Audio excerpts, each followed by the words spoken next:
Magandang hapon mga kabay. So akala ko kanina mga kabay, last na repair ko na mga kabay nitong araw na to. Kaso lang meron pong dumating, ayan po. 39170 liter EN. Ang model ito mga kabay, Steel 670 heat gun. Ayan. So ayan mga kabay, sasaksak na po natin. Ayan po, gumagana. Gumagana po siya mga kabay.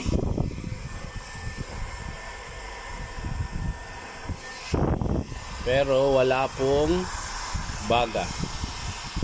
Ayan.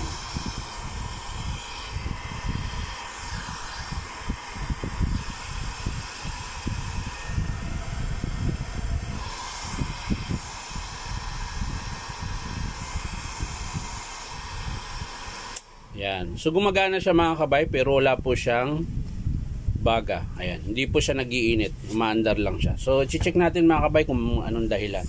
So tara, samahan nyo po ako. So ayan po mga kabay. Nakalas ko na po yung screw. So bubuksan na po natin mga kabay. Ayan.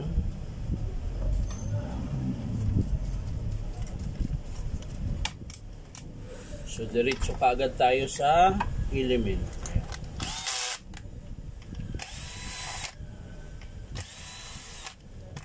Natin yung element kung bakit sa ganyan.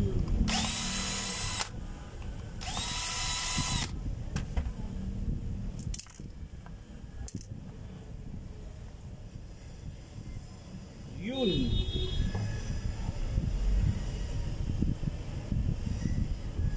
ayun mga kabay. So ayan, papakita ko po sa inyo ng malapitan mga kabay yung napatid na element. Ayan.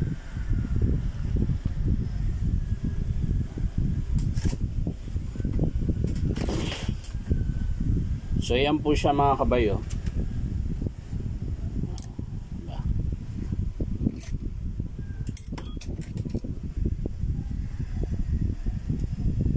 Ayan. Ito po, yan. Yan. Ito po yung napatid mga kabayan. Yan. Yan. Pumutok po siya mga kabayan. Nakakabit po yan dito. Yan. So yan po yung dahilan kung bakit gumagana lang siya tapos wala siyang baga. Yan. So wala naman pong putol dito. Yan. Nga lang buo po yan mga kabay. Kahit na ang naputol ay dito lang. Ayan. Dito lang naputol. Buo na po yan, element yan. So ang estimate natin dito mga kabay, element, check natin yung motor kung mahaba pa ba yung carbon mga kabay. Ayan, so okay pa mga kabay. Teka lang, ay na-repair na. So okay pa po yung PVC board nya. Ito lang po talaga yung element. So yan lang po mga kabay. Hindi ko na po ipapakita kung paano buuin. Papakita ko na lang po sa inyo mga kabay kapag in-approve ng customer. So maraming salamat mga kabay. At syempre, subscribe nyo po itong aking YouTube account na Inong Tabay. So maraming salamat. Bye bye.